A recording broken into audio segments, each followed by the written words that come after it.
Welcome to my channel Education and Masti. So today we are going to start with the part 2 of our geography chapter of urbanization. So in this video we will be dealing with three topics. First one is the ways to reduce the negative impacts of urbanization, then the satellite cities, and third, that is the last topic, is smart cities and its concept. And I inform you about that this is the last part of this video, that is urbanization of this chapter actually, because this chapter has already been completed by this video only. This much concepts it is having. I hope it will be clear for you. So now let's start with the first topic, that is ways to reduce the negative impact of urbanization. So there are various steps that the government can take to check and reduce the negative effects of urbanization. So actually there are various ways that the government can take and check to reduce the negative effects of the urbanization. So already I have discussed about the negative impacts of urbanization, that it has a drastic effect on our environment only. Basically that is the main thing, and ocean ecosystem is being destroyed. So how can our environment be very much clean? Well, let's see the first topic, that is sustainable and environmental friendly cities. The government should plan and provide environmental friendly cities with smart growth techniques and should pass laws to this effect. So smart growth techniques should be used for building this type of environmental friendly cities, and laws should be passed so that this concept comes into an effect. It is quite unhealthy for people to reside in unsafe and polluted areas. So people who are living in unhealthy places that are very much polluted or reside in unsafe areas, it is quite unhealthy for them to live there. Why? Because they could caught be by many various diseases of lungs like bronchitis and asthma, and therefore the government should aim to build sustainable cities with improved environmental conditions and habitats which are safe and clean for people living in urban areas.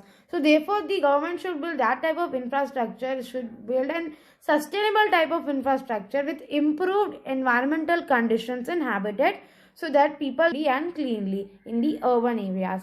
Government should also encourage investment in green infrastructure, promote eco-friendly industries, emphasize on recycling and environmental campaigns, suggest ways for pollution management, provide renewable sources of energy, eco-friendly public transportation, and suggest methods of water cycling and land reclamation. So government should encourage people. So when government will encourage people, then only people are going to work out these things. So like investment in green infrastructure. Many people do not invest their monies in green infrastructure by thinking that it is about nature. No one will investing their money and investing their money and all that things. So but we should invest in green infrastructure. If someone invests, then only others will invest. And promote eco-friendly industries. Okay, eco-friendly industries like who are very much eco-friendly, they do not pollute areas, and emphasize on recycling and environmental campaigns. Means the people should be educated for recycling. That 3 R's we have learned: 3 R's, recycle, reuse, and redeliver. What it is? It is about 3 R's. That is our recycle, then reuse we are having, and one more, that is of re-waste treatment or something of the waste treatment. Then the eco-friendly public transportation is there. So eco-friendly public transportation means the transportation which does not emit any smoke and all those things. Okay. Then and suggest methods of water recycling and land reclamation. Water recycling means after using the water should go to the treatment plants where the water should be treated, and then after that it should again be used so that there should not be any water wastage. So basically we need to follow the 3 R's, that is recycle, reuse, and reduce. Okay. So I was already telling you about it. It is waste treatment and all, and reducing the waste. Then second topic is provision of essential services. The government at the local level must ensure that all populations living within the urban areas have access to adequate essential services such as education, health, sanitation, and clean water, technology, electricity, and food. So the government, which is at the local level in the urban areas or cities, must ensure that all the people who are living in that particular city or town are getting the adequate essential services which are required for living, like education, health, sanitation, clean water, technology, electricity, and food. So basically food, water, and sanitation and health facilities should be there. Then jobs and earning opportunities must be provided so that people can earn a living and lead a good quality of life. Means here it is talking about the jobs, the employment opportunities, the job opportunities, so that the person can earn a livelihood and lead a good quality of life. Subsidies should also be provided by the government so that the cost of the basic health care, education, public transportation, communication system, energy and technology can be reduced. So subsidies, I will explain you this with an example. Suppose I have gone to a medical medicine which is of rupees 100. Okay, but he gives me the medicine in rupees 80. No offer and nothing I am putting here, just I am telling you. So why he gives that medicine in rupees 80? Because the government have paid him the subsidy so that he can give the cost of the medicine less, which means that actually the amount is 100 rupees. Okay, but the pharmacist also wants to earn some money, but still he sells it in 80 rupees because he has got the subsidy from the government for selling it in the low price. Means government gives money, give extra money and says that you sell this medicine in less price. We are giving you extra money, you sell this medicine in less price. So the pharmacists sell that money, that medicine in the less price.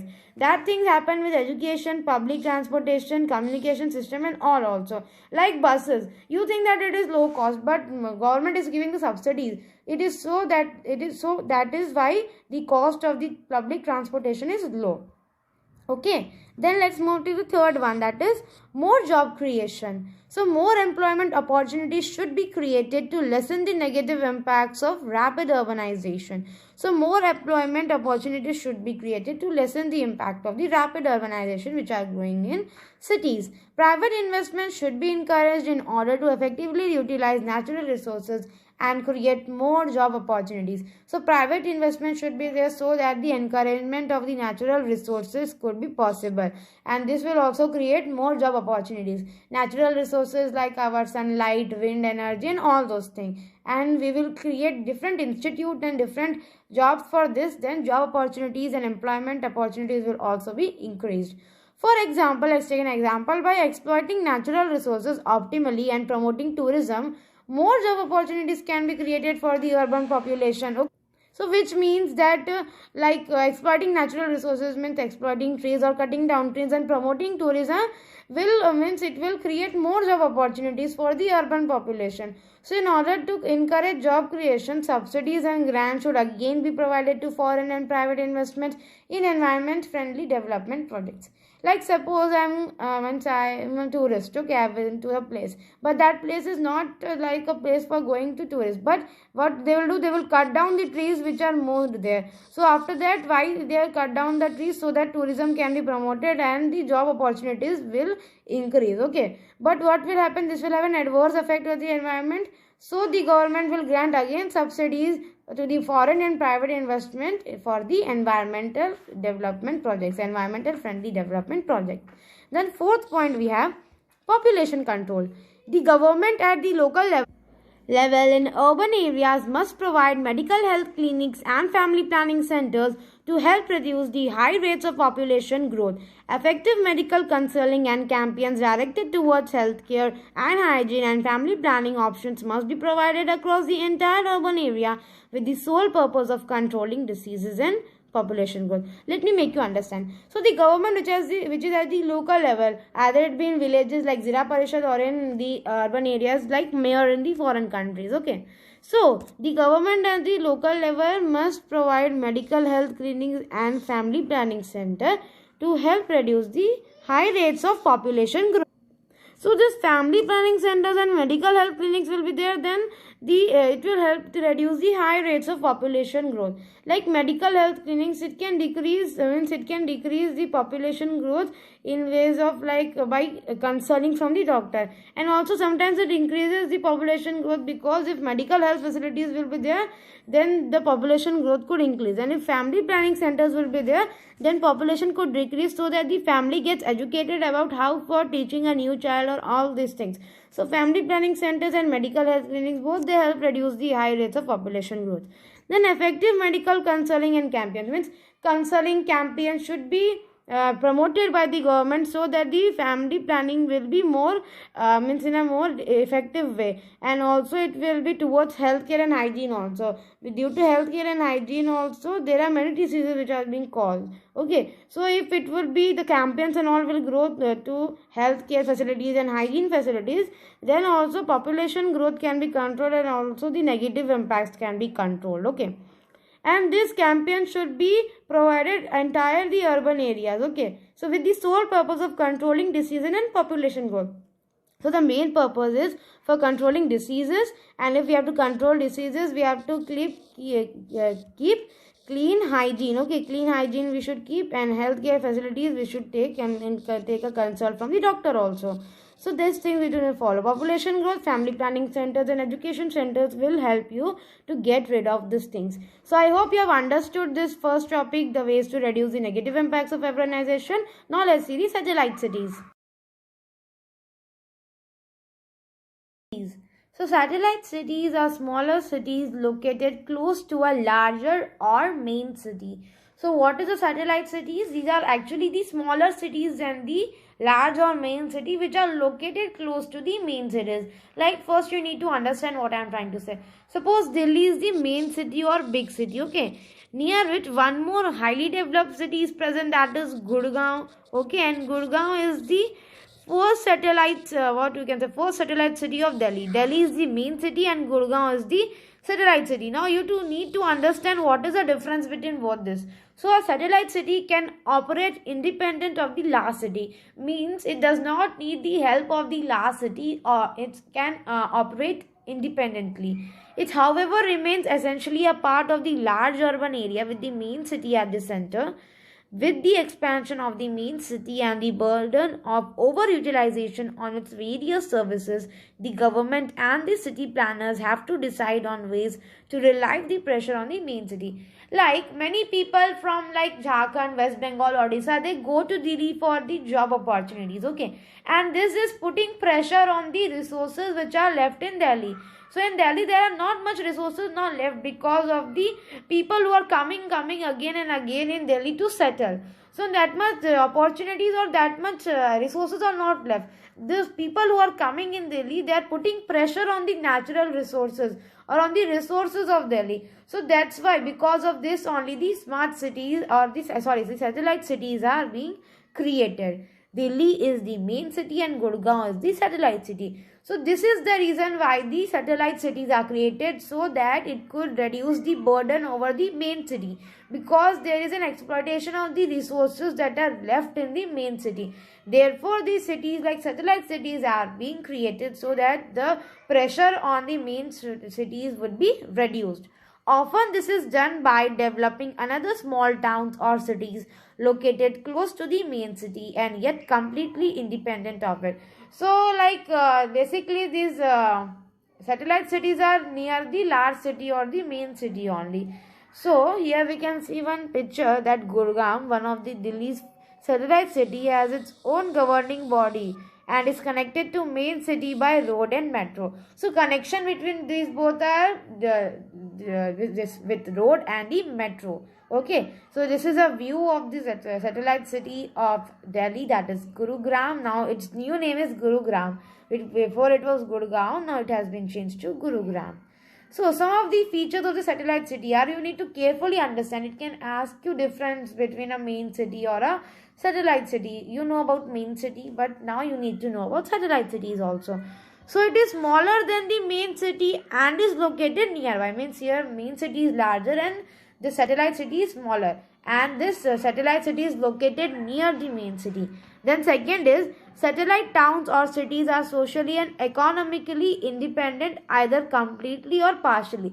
So completely or partially, these satellite cities or towns are independent and don't need any socially or economic help from the main city. Then, being physically separated from the metropolises by a wide corridor of rural land or green belt or even a river, satellite cities develop their own urbanized area in the course of time.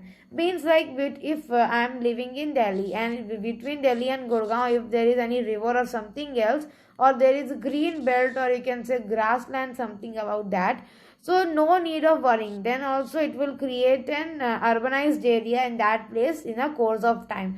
So there will be no distance between these places. You can travel easily with the help of metro and all. Then satellite towns or cities are connected to the metropolises by trains and motorways like metros, and many satellite towns or cities do not encourage the setting up of high pollution generating industries and factories. And mainly we don't find industries and factories in populated area or the area which is populated by many people, means in the area which is being in which the people live. Okay, so they are situated mainly in the rural areas, you can say in the open areas.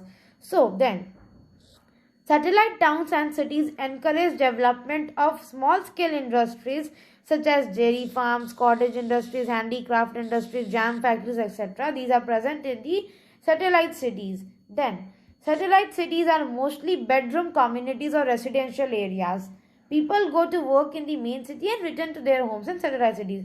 So, satellite cities are mostly what they are called bedroom communities or residential areas. So why they are called? Because like I am living, suppose think that you or I are living, I am living in Gurgaon. Okay, I am living in Gurugram, call it Gurugram. So I am living in Gurugram. Okay, but for working I go to Delhi. I work in Delhi, I am having my office in Delhi. Okay, I am working in office in Delhi. Okay, but after my work is completed, I return back to Gurugram, because I live actually in Gurugram only, not in Delhi. So they are called bedroom communities. With many people go to Noida, go to Delhi for working, but they live or reside in Gurugram only. So that's why these satellite cities are called the residential areas or the bedroom communities.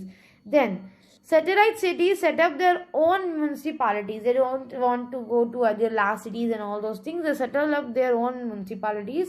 Then satellite cities have their own museums, art galleries, theater, multiplexes and malls. Okay, so they have their own things. They don't need to ask anything from anyone else. That, so mostly you understand this one. It is not also called bedroom community, but mostly it is the bedroom community or the residential area where people reside. This point you need to take care in your mind. That is about satellite cities and also about the transportation system. So now let's see some examples of satellite city in India. So we need to know about India also. Why we are studying is about India, we have to know more. Then main city is New Delhi, we know, and satellite cities are Gurugram and Noida. Then main city is Mumbai and satellite cities are Navi Mumbai and Thane. Then main city is Kolkata and satellite cities are Rajarhat and Salt Lake City. Then main city is Hyderabad and satellite city is High Tech City. So I hope you are understanding this topic. Then main city is Pune and satellite city is Pimpri Chinchwada. So you might have heard about these cities and this whatever places are there. You might have heard about it. So now let's move to the last topic of this chapter, that is smart cities and its concepts. Cities and its concept. So here we are going to see the concept of smart cities, how they will so many big infrastructures and how their government is and how governance is required in this type of smart cities, and what are the lifestyle of the people here, what are the facilities available, we will see in this. So as you can see in this picture, an urban city, a smart city, you can term as it is a smart cities. So you can see many buildings, infrastructure is very much at a high level. So let's see the aspects of the urban life now. So the different aspects of urban lifestyle which are normally taken into consideration as the basis of the smart cities are. So first of all, here what we will see, that what are the basic things what the people take in mind after for building an urban lifestyle or for building an urban city. What are the basic things which are being made? So first is economy. Economy has to be kept in mind before doing anything. Then environment, governance, human capital, international outreach, mobility and transportation, public management, social cohesion, technology and urban planning. So these are the things which are required for building an urban lifestyle. So planning should be there, and technology, internet connection, everything should be there. 4G, 5G time is there. So these things should be there.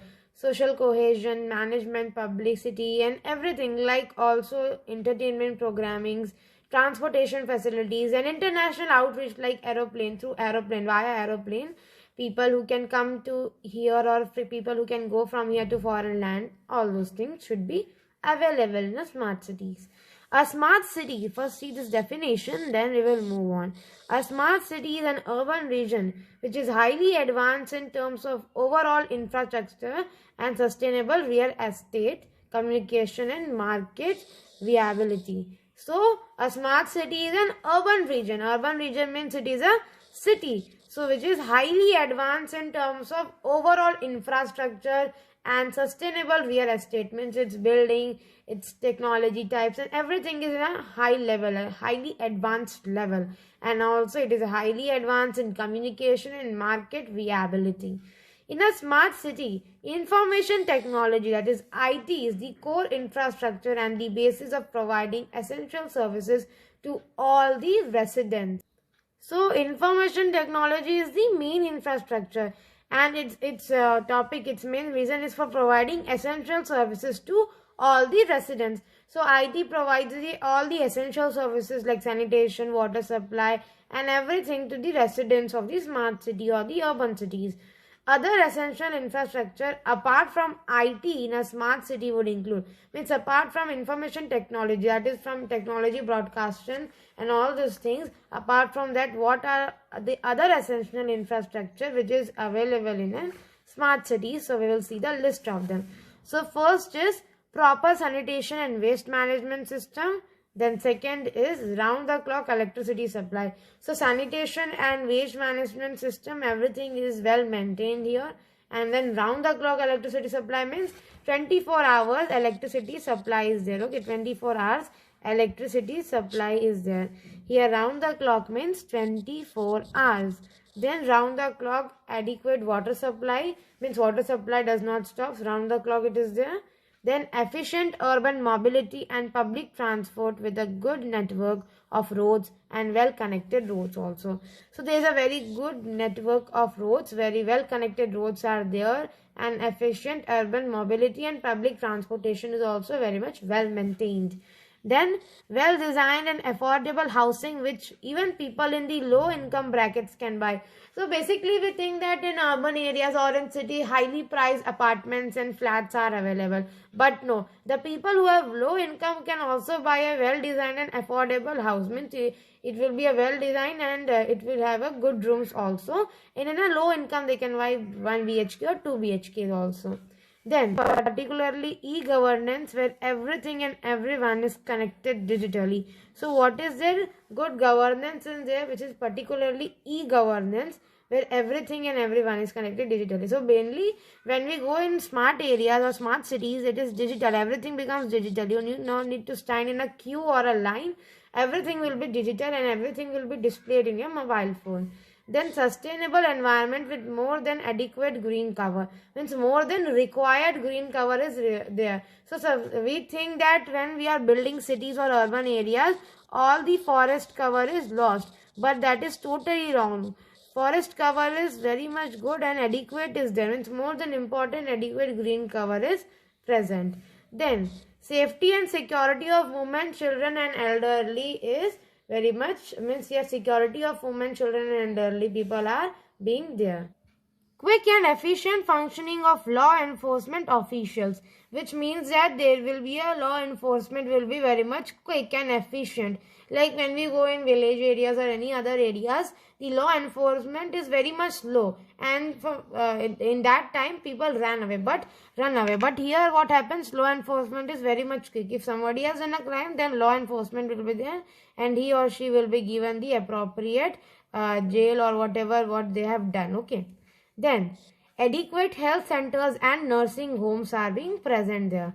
Then good schools equipped with the latest teaching aids and smart classes are there. Like when we go to schools, we have DG boards that we display, the teachers display, means that displaying machine is there which displays the information or knowledge which we want to see. Then the main purpose of a smart city is to improve the quality of life of the people by harnessing information technology and to push economic growth. So if it can ask you an exam, what is the main purpose of a smart city? So the main purpose of the smart city is to improve the quality of the life of the people. So the living style, the lifestyle of the people will be improved. Then by harnessing information technology and to push economic growth. Economic growth means development and all will be there if you build more smart cities. And harnessing information technology means everyone should get technology, everyone should have an internet connection and information communication transport system should be available. Then also smart cities encourage area-based development by transforming existing areas including slums into better planned places so that people can live happily and comfortably. So mainly when we go to areas like when we go to urban cities, there's slums we find. Slums are areas which have poor living condition with unhealthy type of lifestyle also. So these areas are converted into better planned places so that people can live happily and comfortably in these places. New areas are identified in such cities so that more people can be accommodated in the future. So there are many lands that are not owned but many people live on them which are not being owned by them. That is also a slum. So those people are getting a good livelihood and a good and comfortable life if those places are being changed. So in the coming course of time, those places will be changed to a good place where many people can be accommodated. Now, in India, 60 cities have already been selected as smart cities as a part of the smart cities mission. So already 60 cities have been selected as smart cities in the part of the smart city mission. So some of the cities are Bhubaneswar, Jaipur, Surat, Pune, Lucknow, Chandigarh, Hyderabad, Vadodara, Kochi, Visakhapatnam, Guwahati, Raipur, Bilaspur, Durgapur, Indore, Gwalior, Rourkela, Jabalpur and Bhopal. So some of these cities that are being converted into smart cities are here and more 60 cities are being there. So this is about our smart cities concept. Now we will see the top 20 smart cities of the world. Okay. So the top 20 smart cities in the world as per 2017's whatever Sensex and all whatever happened, that are not the Sensex but the things which means like people say the government who takes care of this thing, the institute which takes care of this all things, the top 20 smart cities they select yearly. So as per 2017's one survey, so there are the 20 smart cities of the world. So India is not in, no city of India is present here. First of all, I am telling you. So the main countries are United States, United Kingdom here. So these you can say the continent of North America and Europe are equally bring here. So both continents cities are more here, and let's see what are there. First is our New York City of United States, then London of United Kingdom, Paris of France, Boston of United States, San Francisco of United States and Washington DC also of United States. Then we have Asia's country, that is Seoul, that is the capital of South Korea. Then we have Tokyo, that is the capital of Japan. So you might have been thinking these two cities must have been there in 20 smart cities as because they are very smartest, what you can say, in Asia. Then Berlin, Germany, Amsterdam, Netherlands, Toronto, Canada, Chicago, United States, Zurich, Switzerland, Melbourne, Australia, Vienna, Austria. It is Austria, not Australia. It's Austria. Austria is different. Australia is different. Then Sydney, Australia, Geneva, Switzerland, Los Angeles, United States, Munich, Germany, and Baltimore of Baltimore only. So these are the top 20 smart cities as per the survey in 2017. Okay. So I hope this is clear for you. Rank wise it is also is there as per the 2017 survey. Okay, as per 2017 survey. So I hope now this topic is very clear to you, and this is the last part of the topic as this chapter ends here. So I hope this full video or this full part 2 and part 1 will be clear to you, would be clear to you. If you have any doubt, then you can comment me in the comment section below. So thanks for watching this video. Subscribe my channel, click the bell icon for latest updates, like and share this video with all your friends. So take care, bye bye, and thanks for watching.